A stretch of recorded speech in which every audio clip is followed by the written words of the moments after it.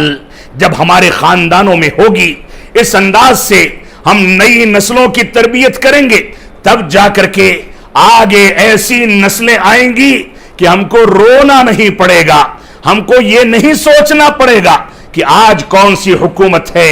کل کون سی حکومت ہوگی، آج کون سا ماحول ہے، کل کون سا ماحول ہوگا۔ اگر اسلامی تربیت کے نتیجے میں ان نئی نسلوں کو نمازی بنایا جائے، یہ دنیا میں ترقی کریں، سائنٹسٹ بنے، انجینئر بنے، ڈاکٹر بنے، آسمانوں کی سیر کریں، پنڈبیوں میں گھومیں، کہیں بھی جائیں، لیکن اگر ان کی اسلامی تربیت کر دی گئی ہے تو دنیا کے کسی بھی خطے میں ہوں، آسمان پر ہوں، زمین پر ہوں، پانی کے سطحوں کے اندر ہوں، لیکن جب نماز کا وقت ہوگا تو یہ رب کائنات کے آگے سجدہ کریں گے، اللہ رب العالمین کو یاد کریں گے، اور رب کائنات جس کا ہو گیا، رب کائنات کی دوستی کا حق جس نے ادا کر دیا، اس کو دنیا کی کوئی طاقت زیر نہیں کر سکتی۔ آج کے دور میں اگر مختصر جواب پوچھا جائے کہ مسلمانوں کی ناکامی اور مسلمانوں کی پستی اور مسلمانوں کی تنزلی کا بنیادی سبب یہ کیا ہے، تو اس کا مختصر جواب یہ ہے کہ مسلمان نہیں رہا، اس وجہ سے مسلمان تنزلی اور پستی کا شکار ہے۔ ہمیں اسلام کی جانب بڑھنا ہوگا، ہم کو دیکھنا ہوگا کہ دنیاوی ترقی میں ہم آگے بڑھیں، آگے بڑھتے چلے جائیں، دنیا کی ترقی کے لیے ہم اوج ثریا پر پہنچ جائیں، لیکن دین کو سمجھنے کے لیے ہم کو پیچھے ہٹ کر کے عہد رسالت میں، عہد صحابہ میں، عہد ذری میں، خیر القرون میں دین کو سمجھنا ہوگا کہ ان لوگوں نے کھانے پینے کے آداب کیا بتائے، ان لوگوں نے شادی بیاہ کے احکام کیا بتائے، ان لوگوں نے کاروبار کرنے کے کون سے آداب بتائے ہیں۔ ہم کو پیچھے جا کر کے عہد صحابہ میں، عہد نبوت میں، عہد خیر القرون میں اس بات کو سمجھنا ہوگا کہ وہ صحابہ کرام ساری غربت، سارے فقر، ساری پریشانیوں اور ساری تنگیوں کے باوجود دنیا کی آنکھوں میں آنکھیں ملا کر کے کیسے گفتگو کرتے تھے، دنیا میں ترقی کیسے کرتے تھے۔ ہم کو دینداری کے لیے آگے بڑھنے کے بجائے، دین میں جدت پیدا کرنے کے بجائے، دین میں تخلف حاصل کر کے پیچھے جا کر کے دین کو سمجھنا ہوگا، کیونکہ دین کی ترقی پیچھے جانے میں ہے اور دنیا کی ترقی آگے بڑھنے میں ہے۔ یہ دونوں کے دونوں سنگم جب مسلمان لے کر کے چلیں گے، تعلیم میں آگے بڑھیں گے، ترقی کریں گے، دنیا کے سارے وہ ہنر سیکھیں گے جو ہنر اسلامی تعلیمات سے ٹکرانے والے نہیں ہیں، تو ایسی صورت میں دنیا ان کے قدم بوس ہوگی اور دین میں جب وہ پیچھے ہٹیں گے تو ان کو عزت و وقار ملے گا، رب کائنات کا تعاون ملے گا، اس کی نصرت حاصل ہوگی۔ تو ہماری یہ ذمہ داری ہے کہ ہم اس طریقے سے قرآن اور سنت کی پیروی کریں۔ رسول اکرم صلی اللہ علیہ وسلم نے جس کیفیت میں صحابہ اکرام کی، اپنے نواسوں کی اور اپنی نواسیوں کی اور چھوٹے بچوں کی، خواتین کی، مردوں کی، نوجوانوں کی جس کیفیت میں تربیت فرمائی، اسی کیفیت میں ہم کو نئی نسلوں کی اسلامی تربیت کرنی ہوگی۔ ہمیں ہر جگہ ایک سینسٹیو اور حساس دل لے کر کے لوگوں کا سامنا کرنا ہوگا۔ ہم کو دیکھنا ہوگا کہ فتنوں کے دور میں کون سی ایسے نور کے راستے ہیں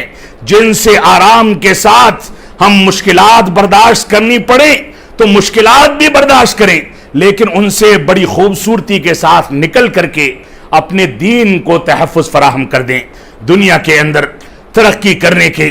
بے شمار وسائل ہیں، لیکن اگر وہ وسائل ہمارے دین سے ٹکرا جائیں تو وہ ترقی نہیں بلکہ شیطان کی غلامی ہے، وہ ترقی نہیں بلکہ حرام خوری ہے۔ اور اللہ کے نبی صلی اللہ علیہ وسلم فرمایا، اس بات کو سمجھ لیں، فرمایا صحیح مسلم کی روایت ہے، فرمایا کہ ایک شخص دور کے سفر سے پرابندہ بال، میلے کچیلے کپڑے اور پسینے میں پوری طریقے سے شرابور ہو کر کے اپنے گھر کو آتا ہے، مسجد میں داخل ہوتا ہے اور ہاتھ اٹھا کر کے دعا کرتا ہے، اللہم اے رب کائنات میرے کاروبار میں ترقی عطا فرما، میری فلاں پریشانیوں کو دور فرما، میری فلاں دعاؤں کو قبول فرما لے۔ اللہ کے نبی صلی اللہ علیہ وسلم فرماتے ہیں فَأَنَّا يُسْتَجَابُ ذَلِكَ، اس کی دعائیں کیسے قبول ہوں گی؟ مَأْكَلُهُ حرام، اس کا کھانا حرام کا ہے، مشربه حرام، اس کا پینا حرام کا ہے، وَغُذِيَ بِالْحَرام، اور اس کی پرورش حرام کے ذریعے سے ہوئی، ایک لقمہ حرام کا آپ کے منہ میں گیا، نہ آپ کی دعائیں قبول ہوں گی، نہ آپ کی عبادتیں قبول ہوں گی۔ تو اپنے آپ کو دین کی طرف موڑیں، قرآن و سنت کی تعلیمات کی طرف موڑیں، حلال و حرام کی تمیز کو سامنے رکھ کر کے حلال پر اکتفا کریں، اور دنیا داری کے بجائے دین داری کو اپنا کر کے اللہ رب العالمین کو راضی کرنے کی کوشش کریں۔ اللہ رب العالمین ہم کو ان باتوں کی توفیق عطا فرمائے۔ ہم جب تک جئیں تب تک اسلام پر جئیں، جب ہمارا خاتمہ ہو تو ایمان پر ہو۔ رب کائنات ہم کو توفیق عطا فرمائے کہ ہم نئی نسلوں کی اسلامی تربیت کی مکمل ذمہ داری اٹھا کر کے ان کو نمازی بنائیں، دنیا میں وہ ترقی کریں لیکن رب کائنات کو نہ بھولنے پائیں، دنیا میں وہ ترقی کریں لیکن رب کائنات کے حقوق کو نظر انداز نہ کرنے پائیں۔ رب کائنات ہم کو ان باتوں کی توفیق عطا فرمائے۔ وصلی اللہ علی نبینا محمد وعلی آلہ وصحبہ وسلم۔ بارک اللہ لنا ولکم فی القرآن المجید ونفعنی وإیاکم بالآیات والذکر الحمید انہ تعالی جواد کریم ملک بر الرؤوف الرحیم۔